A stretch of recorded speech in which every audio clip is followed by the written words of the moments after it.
데커신 골드 인지팍 관절팍 삼성바이오 제품인데요. 인지능력 불면증 관절에 모든 게 좋은데요. 이봉규TV 50대 특가 할인 아닙니다. 삼성의료원과 원광대 한방병원에서 시험 인정한 거고요. 확실한 제품입니다. 애국 기업이고요. 전화하세요. 자, 정혁진 변호사 정법전이라는 닉네임으로 유튜브도 하는데 한동훈 장관이 비대위원장으로 그냥 몰아가는 분위기예요. 다른 대안은 아예 누구 중에서 고르는 게 아니라 한동훈이냐 아니냐 이걸로 모여지는 것 같아요. 어떻게 보십니까? 대안이 없잖아요. 그러니까 예를 들어서 원희룡 장관도 뭐 나쁘지 않을 수는 있는데 지금 상황에선 상황이 너무 안 좋기 때문에 국민의힘의 상황이 너무 안 좋기 때문에 원희룡 장관도 지금 약하고 그렇다고 이뇨한 혁신위원장을 비대위원장으로 세울 수도 없고 그 다음에 뭐 그렇다고 해서 뭐 김한길 위원장 같은 분을 비대위원장으로 세운다라고 하면은 반발이 굉장히 심할 수 있을 것 같고 그렇지. 뭐 그렇다고 옛날처럼 김종인 위원장 모셔오겠습니까? 아니면 그건 이준석 전 대표 잠깐 이름도 꺼내지 마세요. 없잖아요. 예. 뭐 생각나는 분 있으세요? 그러게 맞아요. 생각나는 사람은 한동훈밖에 없어요. 그러니까 할 수 없이. 그러니까 어떻게 보면은 여당의 상황이 참 한심하다 이런 생각이 들 수도 있는데 한심해. 그런데 아니 지금에 와가지고 어떻게 한동훈을 벌써부터 소비하느냐 이렇게 이야기하지만 그러니까 지금 야구로 따지면은 원래대로 하면은 이제 이렇게 코리안 시리즈라고 했을 때 선발 투수가 이만큼 딱 던져주고 중간 개투가 딱 이렇게 한 다음에 마무리 투수가 딱 나와가지고 깔끔하게 끝내주면 좋은 건데 선발 투수도 무너져 중간 개투할 사람도 없어. 그럼 어떻게 합니까? 그러면은 뭐 하는 수 없이 마무리 투수가 선발 투수처럼 막 롱 릴리프를 갖다가 할 수밖에 없는 거죠. 그냥 던지는. 뭐 한 4회부터 뭐 3회 4회부터 던지는 거죠. 뭐 그러면은 한동훈 장관이 예를 들어서 뭐 완투할 능력이 있다. 그러면 4회부터 4, 5, 6, 7, 8, 9 이렇게 그 던져가지고 끝까지 책임져라. 뭐 네가 알아서 책임져라. 지금 이럴 수밖에 없는 급했어요 지금은. 급한 상황이죠. 예. 왜냐하면 이대로 가면 어떻게 됩니까? 오징어 게임에 나오는 대사처럼 다 죽어요. 지금 이대로 가면 제가 봤을 때 다 죽어요. 지금 저도 이제 뭐 가능한 한 객관적으로 보려고 노력을 하려고 하는데 지금 여기저기서 들리는 이야기가 너무너무 심각하기 때문에 그렇기 때문에 지금은 무슨 수를 써서라도 아주 비상적인 상황이다. 비상적인 그 수단을 쓸 수밖에 없다. 진짜 비상대책위원회네. 그렇죠. 진짜 비대위. 지난번 작년이었죠. 작년에 있었던 비대위는 그냥 뭐 잠정적인 정권이 교체가 됐는데 뭐 제가 봤을 땐 좀 약간 이상한 사람이 당대표하고 있으니까 그거를 정리하는 게 필요했다. 그리고 그 과정에서 뭐 이런저런 일들이 있어가지고 비대위가 두 번 했었던 건데 그때는 뭐 비대위가 비대위입니까? 비상적인 건 아니었잖아요. 왜냐하면 아예 대통령 당선됐죠. 그 다음에 지방선거에서 압승했죠. 그런 상황에서 뭐 굳이 비대위까지 필요 없는데 그냥 당대표에 걸맞지 않은 사람이 계속 하고 있으니까 그러니까 어찌됐든지 간에 이제 비대위 형식으로 흘러가다가 김기현 당대표 체제로 간 건데 지금은 진짜 비상이죠. 진짜 비상. 선거 이제 100일 앞에 두고 지금 심상치가 않죠. 그렇기 때문에 지금이야말로 비대위다 이런 상황이고 지금이야말로 비대위에 걸맞는 사람이 위원장으로 와야 된다. 지금 다들 그렇게 생각하고 있는 겁니다. 그런데 이제 국힘당은 급해가지고 이제 한동훈 아니면 대안했다. 이게 대세인 것 같은데 한동훈 장관 입장에서는 이제 뭐 머리를 굴릴 거 아닙니까? 네네. 이 비대위원장을 맡아야 되느냐? 안 맡을 수도 있는 거 아니까 오늘 나온 뉴스 보니까 측근의 전원이래요. 그러면서 조선일보가 취재를 했는데 한동훈 장관이 안 맡을 수도 있다. 왜냐하면 이제 반대 여론이 조금이라도 있으면 네네. 자기를 반대하는 사람이 소수라도 있으면 난 안 맡겠다. 이런 얘기를 했거든요. 근데 그거는 제가 봤을 그건 때는 어떻게 생각해요? 한동훈 장관이 아예 나를 추대해라 그렇지 않으면 안 하겠다 이 이야기가 아니에요. 아니고 어떤 얘기예요? 지금 비대위원장은 한동훈이 아니라 누가 와도 전권을 가지고 있는 사람이 비대위원장이 되어야 한다는 뜻이에요. 전권 내놔라. 전권을 갖지 않고 비대위 내에서도 비대위가 딱 구성이 됐는데 당내에서 또 여기서는 뭐 이렇게 흔들고 궁시렁 또. 저기서는 저렇게 궁시렁 그렇게 이야기하면 비대위는 실패할 수밖에 없다. 그렇기 때문에 내가 아니 뭐 꼭 내가 아니라 원희룡이 비대위원장이 되든 누가 비대위원장이 되든 비대위원장이 딱 그 뭐 선정이 되면 선임이 되면 그 사람이 책임지고 전권을 가질 수 있게끔 그렇게 해야지 뒤에서 막 그 뒷담화 까고 막 이런 식으로 하면 절대로 안 된다. 그런 의미이지. 아예 뭐 나를 갖다가 뭐 예우를 갖춰라 뭐 이래라 저래라. 그거는 아닌 것 같아요. 그거는 전혀 아닙니다. 그만큼 이제 절박한 상황인데 국힘당의 그 면면을 보면요. 네네. 절박한 상황인데 화장실 들어갈 때 나갈 때 마음을 달리하는 사람들이 많다고. 그러니까 다시 말해서 급하니까 한동훈 해놓고 뭐 비대위에서 하는 게 자기 본인한테 조금 불리한 방향으로 나가면 또 뒤에서 뭐 몇 명이 모여서 왁왁대고 이러거든. 네네. 그러면 그럴 경우에 자 그러면 선대위원장이든 공관위원장이든 역할이 있는데 한동훈 장관이 굳이 비대위원장 맡아서 이 피를 말하자면 피를 보느니 아름답게 선대위원장 같은 거 하고 꽃가마 타고 네네. 그다음 선거 진두지휘 하는 게 낫지 않느냐 이런 의견도 있어요. 피를 묻힌다 이거죠 비대위원장은. 그럴 수 있는 상황이 아니잖아요. 아니야 지금은. 아니 선대위원장 해가지고 뭐 100석 얻고 120석 얻고 그러면 그게 무슨 의미가 있습니까? 이제 죽느냐 사느냐인데. 그렇죠. 이제. 지금은 그 다음에 조금 전에 봤듯이 지금 민주당은요 죽기 살기로 달려들고 있어요. 그러니까 쉽게 말하면 이재명의 민주당은 상식에 반하는 행동을 하면서까지 어떻게든 이재명은 나 살아야 되겠다. 내가 무슨 짓이라도 한다. 그다음 뭐 이렇게 폼나게 지는 게 뭐가 중요하냐? 폼이 없더라도 이겨야 된다. 그래야지 내가 산다.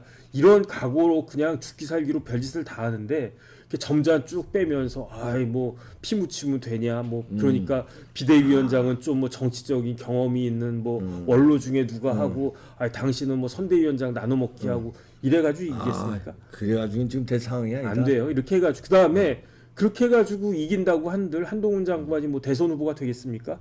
저는 전혀 그렇게 생각 안 하고요. 피를 묻히더라도 미리 맞아. 매를 맞아. 먼저 맞아라. 아니 그다음에 일하는데 피 안 묻힙니까? 그렇지. 일하는데 손에 흙이 안 묻습니까? 손에 흙 안 묻히고 이렇게 펜대만 막 이렇게 굴려가지고 아니 이렇게 고상한 사람들끼리 고상하게 이렇게 고준 담론을 갖다가 논할 때에는 그게 돼요. 근데 저쪽은 어떻습니까? 그 지금 전쟁이거든요. 그렇지. 싸움인데 뭐 별별 걸 다 던져요. 막 유리 조각으로도 찌르고 흙을 갖다가 막 던지기도 하고 눈에다가 별거 하고 바늘로 찌르고 막 맞아요. 그러고 있는데 아 나는 그래도 정식으로 검도 이렇게 딱 배운 거, 뭐 태권도 이 품새 이런 걸로만 내가 싸워야 된다라고 하면 못 이겨요. 그렇지. 자 그러면 비대위원장을 이제 우리 가정을 해보자고요. 네네. 이제 급해서 당에서 요청하고 한동훈 장관도 그래서 충성스러운 마음으로 나라를 살려야 되겠다는 마음으로 억셉트했어. 네네. 그러면 뭐부터 그냥 제대로 해야지 한동훈이 말하자면 뜰까요? 일단 잘했다고 그럴까요? 일단은 제 생각에는 뭐 인재 영입도 영입이고 그런데 핵심은 딱 하나예요. 지금 우리나라 사람들이 대통령에 대한 불만이 굉장히 많아요. 사실은 적극적으로 지지하는 분들도 많지만 이제는 소수이고 굉장히 대통령이나 영부인에 대해서 오해하는 경우가 많아요. 오해가 지금 많아. 오해하고 있는 경우가 많아요. 제 주위에도 그래요. 그래가지고 이전에 윤석열 대통령 찍은 사람들 중에서도 아 이상하다 그 다음에 막 이것저것 많지 않습니까? 예컨대 무슨 뭐 가방도 있었고 그 다음에 그 와중을 딱 틈타가지고 민주당에서 특검법도 막 해가지고 이거 받아라 안 받아 이거 왜 안 받아 이거는 뭐 영부인 거니까 안 받겠네 안 받은 거 보니까 뭐 이상한 거 있는 거 아니야 이런 식으로 막 몰고 간단 말이죠. 그러니까 이 부분에 대해서 대통령한테 직언을 해줄 사람이 있어요. 필요해요. 직언을 해줄 사람이 필요하다. 그게 한동훈이다. 그런데 많은 사람들이 일반 국민들이 어떻게 생각하냐면은 대통령한테 직언하는 사람이 아무도 없다. 이렇게 생각을 해요. 대표적으로 뭐 김기현 대표가 직언을 갖다가 했습니까? 뭐 비서실장이 직언을 합니까? 뭐 누가 직언을 합니까? 사람들이 그런 의심을 하거든요. 그러니까 한동훈 장관이 이런 부분들에 대해서 그다음에 한동훈 장관의 가장 큰 장점은 윤석열 대통령하고 다른 사람에 비해서 같이 있었던 시간이 굉장히 길잖아요. 그렇죠. 그러니까 그 굉장히 많이 안다고요. 그러니까 뭐 예를 들어서 제가 이제 이 박사님하고 뭐 이런저런 이야기 할 때 오해할 수 있는 그런 부분들도 대통령과 한동훈 그 장관 같은 경우에는 워낙 뭐 몇십 년 동안 이렇게 같이 일하고 눈빛만 봐도 서로 아는. 잘 아는 거기 때문에 한동훈이 이렇게 딱 이야기를 한 걸 가지고 대통령이 뭐 오해하거나 그런 일은 없을 것이다라고 생각을 하고 그런 부분들을 가시적으로 보여줘야 돼요. 가시적으로 보여주지 않으면은 그러면 안 된다. 저는 그런 생각이 들어가지고 이제 한동훈 장관이 머리가 좋은 사람이기 때문에 본인이 잘 알아서 할 것이다라고 저는 생각을 갖다 하고요. 그 다음에 중요한 건 뭐냐면은 정치인은 어떤 사람이냐면 내가 하고 싶은 말을 대신해 주는 사람이 정치인이잖아요. 내가 어떤 정치인을 좋아하느냐? 아, 저 사람이 내가 이런 부분들은 말하고 싶은데 나는 일개 서민이고 민초이고 그렇기 때문에 내가 이렇게 내가 생각하는 거 딱 얘기하는 사람. 그렇죠. 그런데 저 국회의원이 저 사람이 저렇게 이렇게 나와가지고 딱 이야기를 해줘. 그러면 자기도 모르게 이렇게 막 지지하지. 근데 그거보다 한 단계 더 위에 있는 정치인은 어떤 사람이냐? 내가 생각하지도 못했던 거를 정치인이 딱 이야기하고 제시하는데 아, 그게 맞아. 저렇게 돼야 돼. 그런 것들을 보여주는 사람이면은 진짜 완전히 뿅 가는 거죠. 근데 제 생각엔 한동훈 장관 정도 되면 그럴 수 있다. 그것을 할 수 있지 않을까. 그 다음에 많은 사람들이 뭐라고 이야기하냐면 한동훈 장관이 뭐 정치적인 경험이 있냐? 정치적으로 여태까지 뭐 해본 게 있냐? 뭐 국회의원 한 번이라도 해봤냐? 뭐 이런 식으로 이야기한단 말이에요. 근데 저는 어떤 생각이 드냐면 예를 들어 제가 옛날에 테니스를 갖다 좀 친 적이 있었어요. 근데 제가 운동을 잘하게 생겼습니까? 잘 못하잖아요. 잘 못하게 생겼어. 잘 못하게 생겼잖아요. 아니, 잘 못해요. 근데 뭐 이렇게 레슨 같은 이렇게 막 받았어요. 이렇게 그 코치한테. 아 이거 재미도 없이 막 처음에 그 테니스 배우려고 하니까 뭐 오리궁뎅이 걸음걸으라고 그러고 막 귀찮게 하더라고요. 근데 이제 몇 번 이렇게 딱 받았어. 근데 제 친구가 왔어요. 테니스장에 놀러 왔어. 근데 그놈은 저보다 키도 크고 아주 그냥 몸매도 이렇게 쫙 빠지고 운동을 잘해. 걔뭐 농구도 잘하고 축구도 잘하고 그런단 말이에요. 근데 걔가 야 이게 테니스 라켓이냐? 한번 줘봐. 테니스 라켓 몇 번 잡더니 휙휙 하더니 한번 해볼까? 저보다 훨씬 잘해. 그러니까 정치적인 뭐 물론 사람의 경험을 무시할 수는 없지만 잘하는 사람은 경험이 없어도 잘해요. 못하는 사람은 백날 경험을 해봤자 그래. 서브도 제대로 못 넣고. 아니 지금은 4선 5선 된 사람들 하는 꼬라지들 보세요. 아니 김기현 대표 그러니까. 죄송하지만 김기현 대표 요번에 물러난 거 보십시오. 그러니까. 정치적인 경험이 많은 사람이 할 그런 행동이었습니까? 그러니까. 저는 그런 것들이 꼭 그 어떤 경험이 많다고 해가지고 잘 되고 경험이 없다고 해가지고 못하고 맞아. 그런 건 아니라는 생각이 들고 그 다음에 다른 걸 다 떠나가지고 지금 여당 입장에서는 한동훈 장관 말고는 대안이 없어요. 그래서 만약에 진짜로 한동훈 장관이나 비대위원장 안 하겠다. 그럼 아무나 해라. 이런 식으로 이야기를 딱 해버리면 그러면 지금 한동훈 장관이 정치적인 경험이 없으니까 저 사람 하면 안 된다라고 주장했던 사람들은 누구를 갖다 뽑겠습니까? 그 다음에 그 사람들이 추천하는 사람 가지고 내년 총선이 제대로 되겠습니까? 저는 그런 생각을 갖다 하기 때문에 더 중요한 건 뭐냐면요. 대안이 없다라고 하는 거는 누구나 다 알아요. 그러면 어떻게 해야 되겠습니까?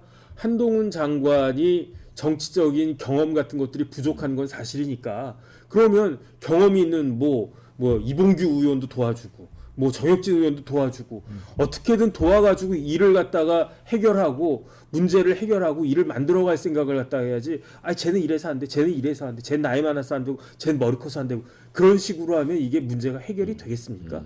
그런 모습을 지금 집권 여당이 보이면 안 되고요.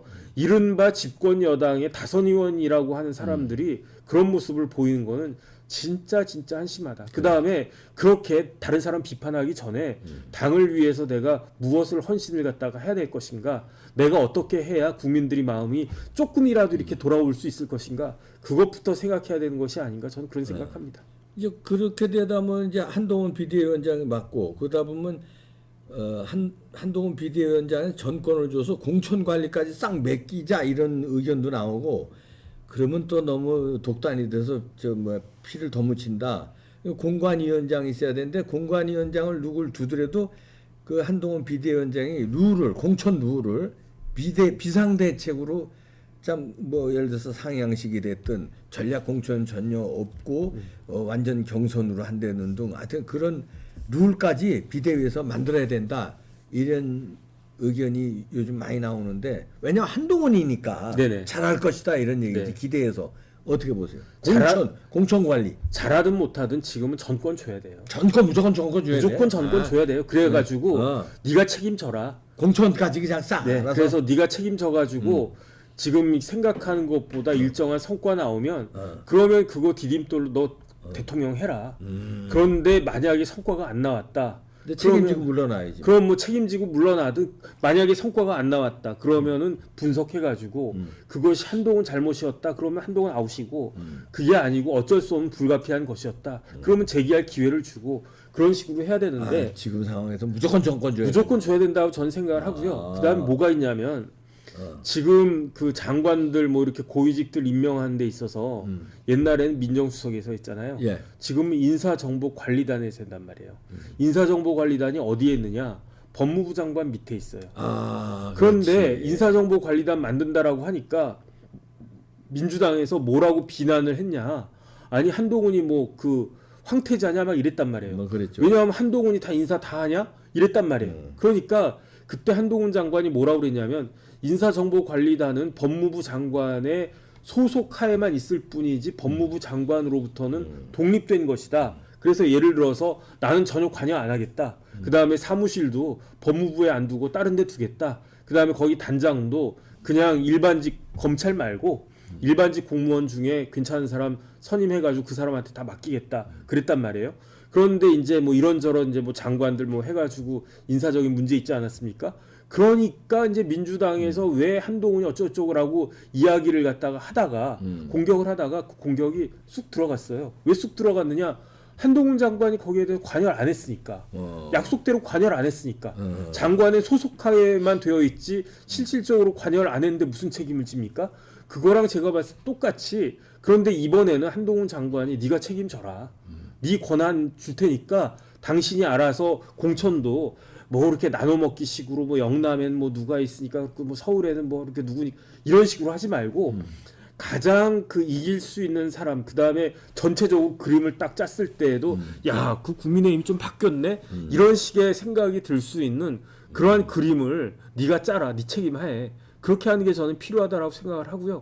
그 정도가 되면 그러면 비교가 될 거예요. 왜 비교가 되느냐? 민주당은 맨 그대로일 거거든요. 민주당은 맨 뭐 친명만 그 공천을 갖다가 할 거고 비명은 거기에 대해서 막 비명 지르고 있을 거고 그런 모습들이 내년 1월, 2월 이렇게 3월 이렇게 쭉 가면서 대조가 되지 않을까 저는 그런 생각을 하거든요. 그래서 그거를 갖다가 기대하고 그걸 노리고 한동훈 장관이 비대위원장 하고 그다음에 그 이후를 갖다가 바라봐야지 그렇지 않고 그냥 뭐 대충 이렇게 합시다. 그러니까 전권이 필요한 거거든요. 그러니까 뭐 그 예컨대 TK들 다 그냥 싹 물갈이 해버려. 전 그러면 좋겠거든요. TK 국회의원 중에 뭐 이름 기억나는 사람 있습니까? 그런 사람들 다 그냥 다 빼버리는 거예요. 그러면은 막 뭐라고 그러겠지.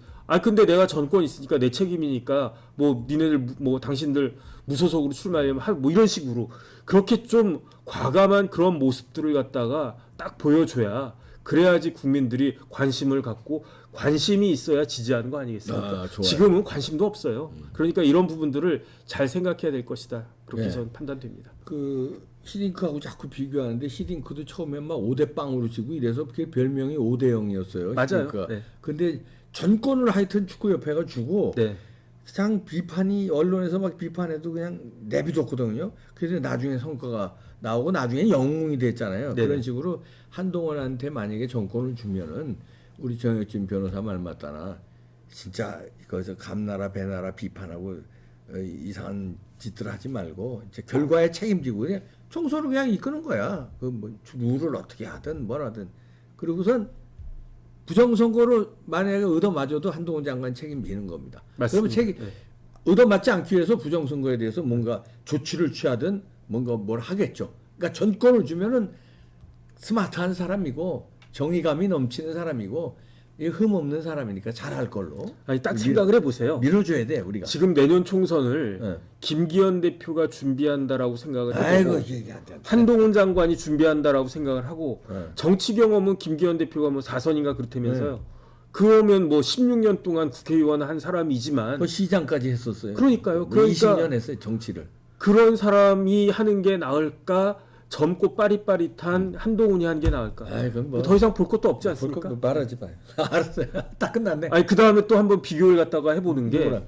이재명에 대한 카운터 파트가 아, 김기현이 맞습니까? 한동훈이 맞습니까? 아이, 그렇지, 그렇지. 김기현하고 이재명하고 붙는다라고 생각을 하면 뭐 그나물에 그 밥 뭐 이런 생각 드는 거 아니겠습니까? 한동훈 정도 돼야 딱 콘트라스트가 딱 생기면서 그렇지. 아 비교되네, 대조되네 이런 생각 들지 않겠습니까? 예, 좋습니다. 전권 총선까지 전권을 주고 그리고 윤 대통령한테 충원 직언이죠. 준석이처럼 그 땡깡 부리는 그게 아니라 진짜 충원 할 수 있는 그게 한동훈밖에 없다. 아니면 다 죽는다. 네, 깔끔하게 결론 냈네요.